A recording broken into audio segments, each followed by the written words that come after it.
Hello everyone, this is Anila and I welcome to my YouTube channel study एडिशिनो। आज हम लोग UP TET, super TET, KVS and LT grade के questions पे हम लोग यहाँ पर क्लास करेंगे। बहुत ही इंपॉर्टेंट क्वेश्चंस हैं, सारे ही क्वेश्चंस आपके एग्जाम के लिए इंपॉर्टेंट है। ठीक है, जितना भी चीज़ें मैं यहाँ पर लेके आऊँ, जितनी भी क्लासेस मैं लेके आऊँगी वो सारे ही आपके बहुत ही मतलब बेहतरीन क्लासेस होंगी। बेहतरीन क्लासेस का कहने का सेंस मेरा ये है कि क्वेश्चंस आपके ऐसे होंगे जो आपके एग्जाम में पूछे जाएँ। ठीक है, यानी क्लासेस वही बेहतरीन होती है जो आपके एग्जाम के लिए इंपॉर्टेंट हो। ठीक है, ये नहीं कि यहाँ पर चल रही सुपर टेट, केवीएस, एनवीएस या यूपी टेट के रिगार्डिंग जो क्लासेस चल रही और मैं आपको आईएएस लेवल के क्वेश्चंस कराऊँ तो उससे कोई भी आपका फ़ायदा नहीं है। तो इस तरीके से क्वेश्चन करिए जो आपके सिलेबस में हैं। ठीक है, क्योंकि ये चैनल पूरी तरीके से टीचर्स के लिए यहाँ पर ये चैनल है, यानी कि जितनी भी आपकी टीचर्स लेवल की जो वैकेंसीज़ हैं उन सब के लिए ये चैनल है। ठीक है, चलिए पहला क्वेश्चन यहाँ पर स्टार्ट करते हैं। भारत के जलवायु परिवर्तन national action plan on climate change, ठीक है, पर प्रथम राष्ट्रीय क्रिया योजना कब प्रकाशित की गई? बताइए यहाँ पर भारत के जलवायु परिवर्तन पर प्रथम राष्ट्रीय क्रिया योजना कब प्रकाशित हुई थी?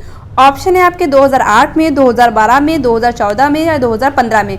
कौन सा यहाँ पर बिल्कुल ऑप्शन सही होगा? तो बिल्कुल यहाँ पर 2008 की तरफ हम लोग जाएंगे। ठीक है, तो प्रथम राष्ट्रीय क्रिया योजना कब प्रकाशित हुई थी? तो 2008 आपको याद रखना है। ठीक है, इसमें था क्या कि इसमें जो यहाँ पर जो क्लाइमेट चेंज हो रहा है, जो क्लाइमेट की वजह से जो चीज़ें गड़बड़ जा रही हैं, तो उसके कारण को पता करना। ठीक है, उसके कारण और प्लस कारण और फिर उसके निवारण, यानी कि किस तरीके से इससे निपटारा पाया जाए, तो इन सब का वर्णन इसमें मिलता है। ठीक है, तो इन सब चीज़ों का इसमें वर्णन मिला था। ठीक है, भारत के जलवायु परिवर्तन में क्या है कि जलवायु परिवर्तन किस वजह से हो रहा है और उस चीज़ को कैसे रोका जा सकता है, तो उनके उपायों का जिक्र इसमें मिलता है। ठीक है, चीज़ें समझ में आई? वीडियो को देखते ही आपको सारी चीज़ें याद होनी चाहिए, इस तरीके से आप क्वेश्चन यहाँ पर करेंगे। नेक्स्ट क्वेश्चन हमारा है, पारितंत्र की परिभाषा किसने दी थी? बताइए, पारितंत्र यहाँ पर बताना है आपको, पारितंत्र की परिभाषा किसने दी थी या पारितंत्र सबसे पहले किसने मतलब शब्द दिया था, तो कह सकते हैं।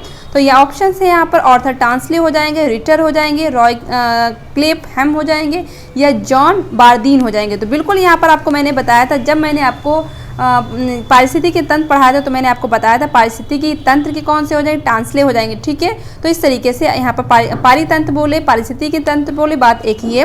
ठीक है, तो यहाँ पर ऑप्शन ए यहाँ पर बिल्कुल आपका सही हो जाएगा। आपको टांसले को याद रखना है। क्लियर है?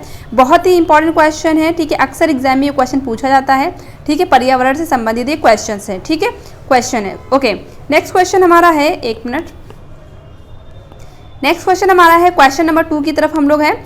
DDT, ठीक है, DDT है क्या है? ये खरपतवार निवारक है, जैव निम्नीकरणीय प्रदूषक है या अजैव निम्नीकरणीय प्रदूषक है या एंटीबायोटिक है? तो बिल्कुल आपको पता है ये क्या है, अजैव निम्नीकरण प्रदूषक है। ठीक है, ये एक तरीके से क्या है, यानी कि इसका यूज़ पहले किस में किया जाता, मच्छर वगैरह को मारने में किया जाता था, मॉस्किटोज वगैरह को मारने में किया जाता था, लेकिन अब क्या है, ये फसल में इसका यूज़ होने लगा है और ये बहुत ज़्यादा क्या होता है, मतलब क्या कहते हैं, नुकसानदायक होता है। ये है क्या, एक तरीके के कीटनाशक है।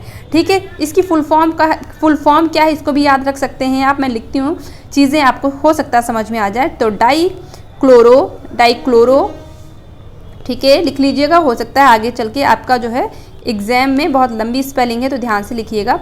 डाइक्लोरो, एक मिनट, डाइक्लोरो। ठीक है, यहाँ पर मैं ऐसे शॉर्ट में लिखती हूँ, हालांकि ये एक ही वर्ड है। ठीक है, डाइफिनिल, ठीक है, एंड इथेन, नहीं एक और वर्ड है, टी से भी क्या है, ट्राइक्लोरो।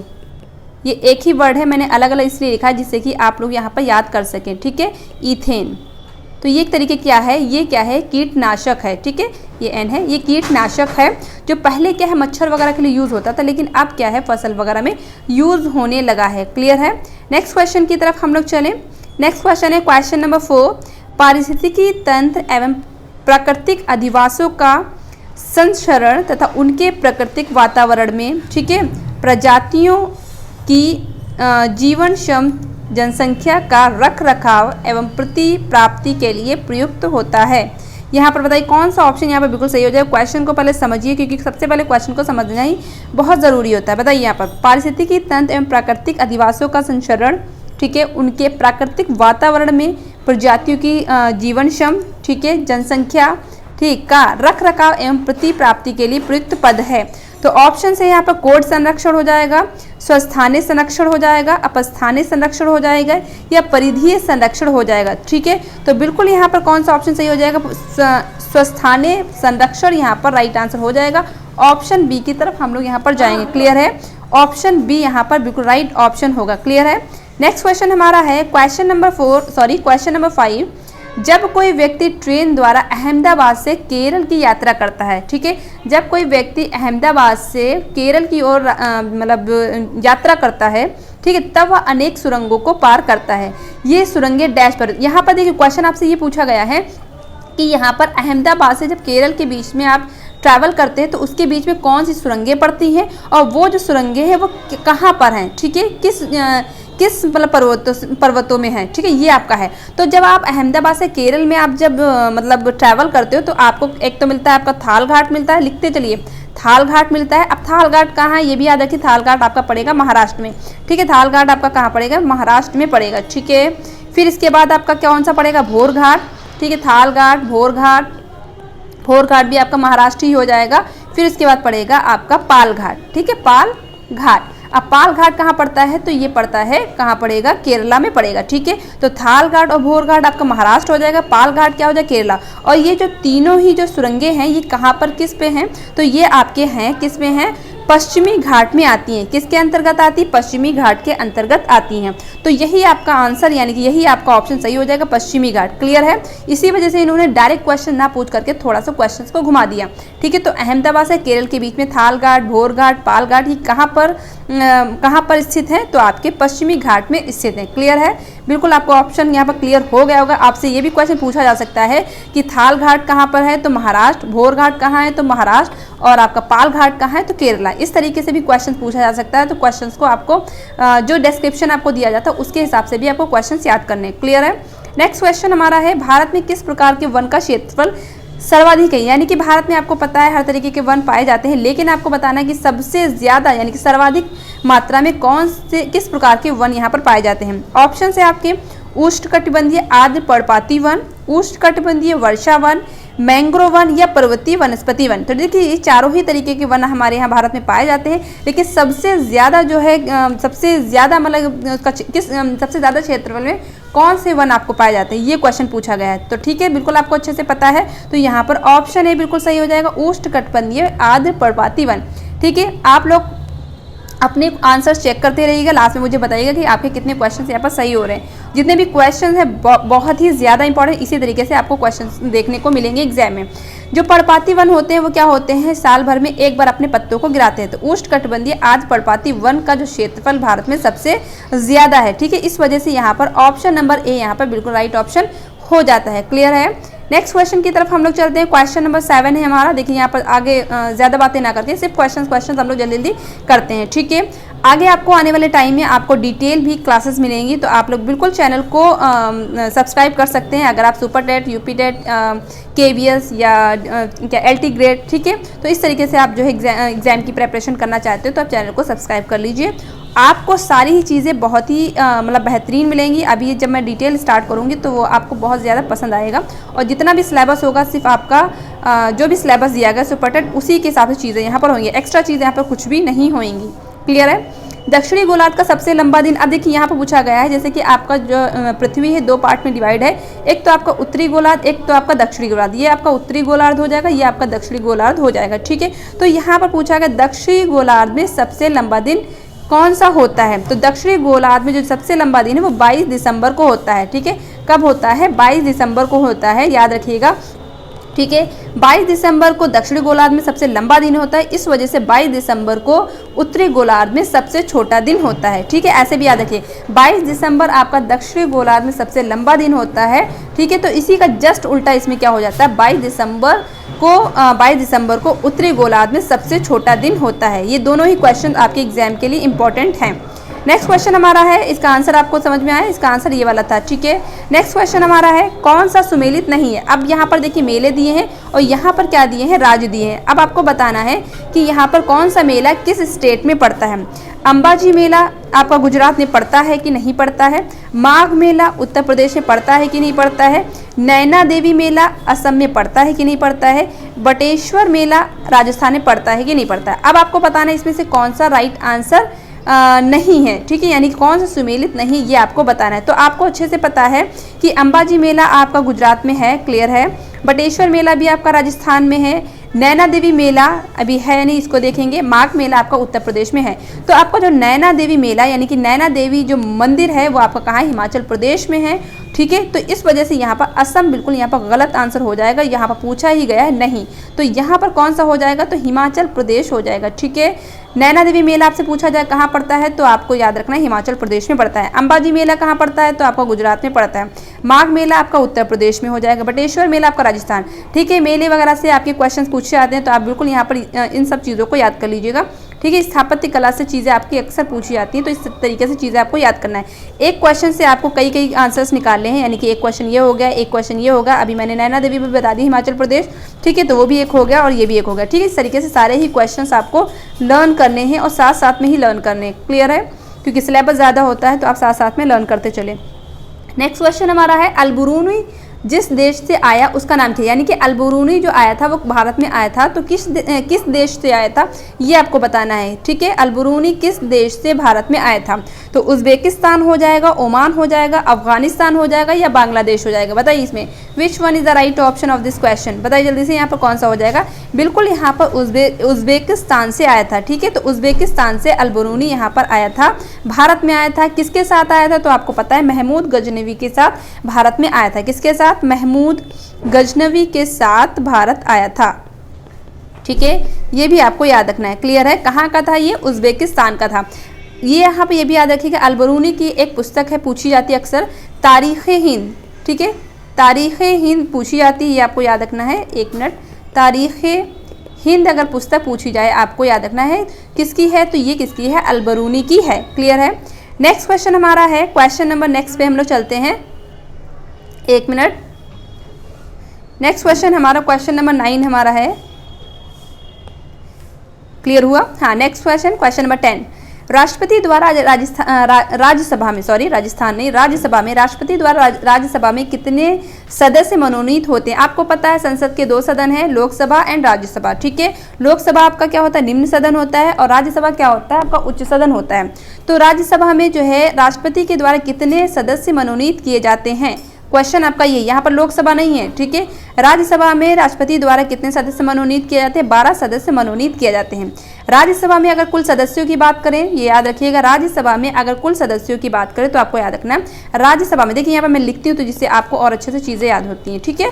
पहले मैं यहाँ पर लिखती हूँ लोकसभा, ठीक है, लोकसभा, फिर यहाँ पर मैं लिखती हूँ राज्यसभा, समझ लीजिए, क्योंकि इसमें कन्फ्यूज़न होता है, जब एग्जाम आता है तब कन्फ्यूज़न हो जाता है। लोकसभा में कितने सदस्य होते हैं, यानी कि कितने सदस्य हो सकते हैं अधिकतम, तो 552 सदस्य अधिकतम हो सकते हैं, ठीक है।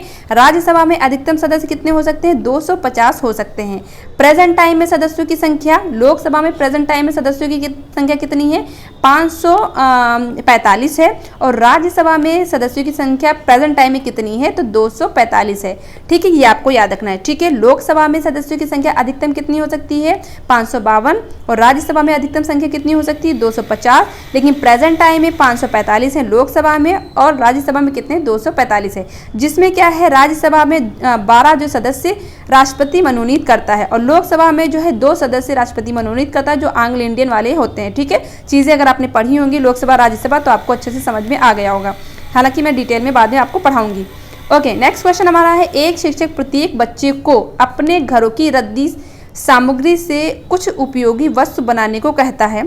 शिक्षक का शैक्षणिक अभिप्राय नहीं है, ठीक है, यानी कि वो किस मतलब कह रहा नहीं है। किसी बच्चे को एक शिक्षक अपने यहाँ कहता है जो आपके यहाँ रद्दी पड़ी हो, यानी कि वेस्ट मटेरियल पड़ा हो, ठीक है, तो उसके ज़रिए आपको चीज़ें बनानी है, तो उसका अभिप्राय क्या नहीं है। ऑप्शन समझिए यहाँ पर। अब देखिए ये जो क्वेश्चंस होते हैं थोड़े से लंबे लंबे होते हैं, इसमें कन्फ्यूज़न ज़्यादा होता है, तो इनको अच्छे से प्रैक्टिस करिए। कूड़े से बनी श्रेष्ठ वस्तुओं की प्रदर्शनी आयोजित करना, उनका अभिप्राय नहीं है, नहीं पूछा गया पहली बात तो। कक्षा के श्रेष्ठ विद्यार्थियों के बारे में निर्णय करना, बच्चों में सृजनशीलता का विकास करना, बच्चों को पुनः चक्रण, पुनः प्रयोग और रूपांतरण को समझने देना। तो कौन सा ऑप्शन यहाँ पर हो जाएगा, ऑप्शन बी यहाँ पर बिल्कुल राइट होगा, कक्षा के श्रेष्ठ विद्यार्थियों के बारे में निर्णय करना, ठीक है। तो यहाँ पर इसका कोई मतलब इसका कोई बनता नहीं है, इसका कोई व्यूज़ बनता नहीं है, तो यहाँ पर आपका यही वाला आंसर सही हो जाएगा, क्योंकि यहाँ पर पूछा गया नहीं है। ठीक है, वो शिक्षक का शैक्षणिक अभिप्राय नहीं है, यानी कि एजुकेशन पर्पज इसका नहीं है। क्वेश्चन समझिएगा, तो इस वजह से आपका ऑप्शन कौन सही हो जाएगा? ऑप्शन बी यहाँ पर बिल्कुल राइट ऑप्शन हो जाएगा। क्लियर है? ओके, नेक्स्ट हमारा क्वेश्चन है, क्वेश्चन नंबर 12 है, शिक्षक की सबसे बहुमूल्य निधि है उसकी। अब देखिए, एक जो टीचर होता है, ठीक है, उसकी सबसे ज़्यादा बहुमूल्य निधि क्या होती है? उसकी सेवा होती है, वेतन होगा, ठीक है, सैलरी होगी, गर्व होगा, या छात्रों का विश्वास। अब देखिए, एक शिक्षक के लिए सबसे ज़्यादा स्टूडेंट का जो है ट्रस्ट होना बहुत ज़्यादा ज़रूरी है। ठीक है, यानी कि स्टूडेंट अपने टीचर्स को ट्रस्ट करें कि वो टीचर जो पढ़ा रही है या पढ़ा रहा है तो वो उनके फ्यूचर के लिए अच्छा है। तो इस तरीके से यहाँ पर क्वेश्चन के हिसाब से कौन सा ऑप्शन सही हो जाएगा? ऑप्शन डी यहाँ पर बिल्कुल राइट ऑप्शन हो जाएगा। क्लियर है? अब यहाँ पर अगर वेतन की बात करें तो देखिए, आप कोई काम करते हैं, कोई जॉब करते हैं, किसी भी चीज़ में मेहनत करते हैं तो आपको पैसे तो मिलेंगे ही, वो तो अलग चीज़ हो गई। लेकिन यहाँ पर अगर क्वेश्चंस में देखें तो यहाँ पर छात्रों का विश्वास यहाँ पर सबसे सटीक आंसर बनता है। नेक्स्ट क्वेश्चन हमारा है, परिकल्पना को बार बार परीक्षण करने से गलत नहीं पाया जाए। यानी कोई भी चीज़ आप करते हैं, यानी परिकल्पना करते हैं और बार बार उसका परीक्षण करते हैं, लेकिन वो चीज़ गलत नहीं पाई जाती। यानी कि बार बार एक ही चीज़ को दोहराने से, करने से फिर भी उसका रिजल्ट जो है अलग अलग नहीं आता है, सेम ही आता है। तो इसका मतलब क्या होगा? वो सिद्धांत होगा, कानून होगा, खोज होगा, या मूल संकल्पना होगा? तो बिल्कुल वो सिद्धांत ही होगा। ठीक है, यानी कि कोई चीज़ आप करते हैं, कोई परीक्षण करते हैं, यानी कि 2 and 2 + 2 4 होता है, तो आप बार बार करें, बार बार चाहे जितनी बार करें, आपका आंसर 4 ही आएगा। तो जाहिर सी बात है, क्या है, एक तरीके का सिद्धांत है। इस सिद्धांत को लागू करके आप बड़ी बड़ी चीज़ें यहाँ पर कर सकते हैं। ठीक है, तो छोटे छोटे सिद्धांत के जरिए ही आगे चीज़ें होती हैं। इसी तरीके से सारे रूल रेगुलेशन वगैरह बनाए गए थे। ठीक है, तो इस तरीके से यहाँ पर सिद्धांत, यहाँ पर ऑप्शन ए बिल्कुल यहाँ पर राइट हो जाएगा। क्लियर है?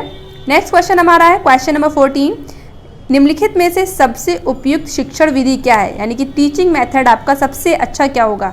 ठीक है, आपको बताना सबसे ज़्यादा अच्छा। ठीक है, ऐसा नहीं कि चारों खराब होंगे, लेकिन सबसे यहाँ पर बेहतर कौन सा होगा? विचार गोष्ठी और शुद्धलेख करना, यानी कि विचार गोष्ठी, शुद्धलेख करना, शुद्धलेख आपको पता है, शुद्धलेख एवं दिया गया कार्य करना, विचार गोष्ठी और कार्य योजना करना, व्याख्यान या शुद्धलेख करना। बताइए यहाँ पर कौन सा ऑप्शन सही होगा? पहले अपना दिमाग लगाइए, फिर आप आंसर मैं बताती हूँ। ठीक है, तो यहाँ पर बिल्कुल यहाँ पर विचार गोष्ठी, यानी कि एक स्टूडेंट क्या सोचता है, अपने विचार को रखे और उस हिसाब से फिर क्या है वो कार्य को करे। ठीक है, यानी कि प्रैक्टिकल भी करे, ये नहीं कि दिमाग में तो ये ऐसा करेंगे ऐसा करेंगे। जैसे आपने कोई वैकेंसीज आने वाली होती है तो आप सोचते हैं वैकेंसीज जब आएगी तो ऐसे पढ़ेंगे, सारा करेंगे, ये करेंगे और फिर सिलेक्शन ज़रूर लेंगे। सिलेक्शन आपको लेना है, लेकिन अगर आपने सिलेक्शन के लिए मेहनत नहीं की तो क्या आप सिलेक्शन ले पाएंगे? तो बिल्कुल नहीं ले पाएंगे। ठीक है, इस वजह से आप जो सोचते हैं और वही चीज़ अगर आप करते हैं तो वो आपकी चीज़ क्या हो जाती है? सबसे अच्छी हो जाती है। यहाँ पर शिक्षण विधि बताई गई, शिक्षण विधि, तो टीचर्स को क्या करना है? विचार गोष्ठी करवाना चाहिए, प्लस उस पर कार्य योजना करवाना चाहिए। ठीक है, ऑप्शन सी यहाँ पर बिल्कुल राइट ऑप्शन हो जाएगा। क्लियर है? नेक्स्ट क्वेश्चन है और लास्ट क्वेश्चन है आज का, प्राथमिक, ठीक है, प्राथमिक स्तर पर पर्यावरण अध्ययन में समुदाय सीखने सिखाने का एक महत्वपूर्ण संसाधन है। आपने देखा होगा प्राथमिक की ये मैंने जो क्लासेस स्टार्ट की, ये आपके सुपरटेट प्राइमरी के लिए भी हैं, इस वजह से यहाँ पर उस लेवल के भी कुछ क्वेश्चंस रखे गए हैं। ठीक है, तो प्राथमिक स्तर पे आपने देखा होगा समुदाय में रखा जाता है, ग्रुप्स में रखा जाता है, तो उसका मतलब सीखने सिखाने का, यानी कि सीखने सिखाने के उद्देश्य से क्या है? ठीक है, ऑप्शन से ये एक बहुत सस्ता समाधान है, यानी कि किसी को ग्रुप में बैठा देना सस्ता समाधान है। ऑप्शन बी है यहाँ पर ये आसानी से उपलब्ध होने वाला संसाधन है। ऑप्शन सी है यहाँ पर इसमें समझदार और बुजुर्ग व्यक्ति होते हैं, तो ये तो बिल्कुल भी नहीं होगा। ये वास्तविक स्थितियों में सीखने के अवसर उपलब्ध कराता है। अब देखिए आपने बिग बॉस देखा होगा, तो बिग बॉस में क्या है, एक तरीके की यही होता है, जब बिग बॉस में अलग अलग जगह से लोग जब आते हैं, ठीक है, यहाँ पर मैं एग्जांपल बिग बॉस से ले रही हूँ इस वजह से क्योंकि वहाँ पर अलग अलग लोग जब यहाँ आते हैं, जो अपने घर अपने अकेले होते तो अपने हिसाब से काम कर लेते हैं, लेकिन जब एक ग्रुप में अलग अलग धर्म के, अलग अलग जगह के, अलग अलग सोच के रखने वाले जो लोग होते हैं वो एक ग्रुप में बैठते हैं, तो वहाँ पर मुश्किलें आती हैं। अब उन मुश्किलों को कैसे हैंडल किया जाना, वही क्या है समुदाय एक तरीके से सिखाता है। ठीक है, हालांकि वहाँ पर बिग बॉस का मतलब इंटरटेन करना होता है मतलब ऑडियंस को, वो अलग की बात है, लेकिन यहाँ पर फिर भी वहाँ पर बहुत ज़्यादा जो है परेशानी आती, बहुत ज़्यादा दिक्कतें आती हैं और एक दूसरे को लोग मतलब मार भी नहीं सकते हैं और आपको उसी घर में रहना है, चाहे जैसे रहना है और प्यार से भी रहना है। ठीक है, तो कहने का सेंस मेरा ये है कि आप जब एक समुदाय में रहते हैं, अलग अलग लोग तरीके के रहते हैं, तो वहाँ पर आपको काफ़ी मतलब मुश्किलों का सामना करना पड़ता है और उसी के हिसाब से आपको काम करना पड़ता है, तो जिससे आपको सीखने को मिलता है। तो इस वजह से यहाँ पर ऑप्शन डी यहाँ पर बिल्कुल राइट ऑप्शन हो जाएगा। ठीक है,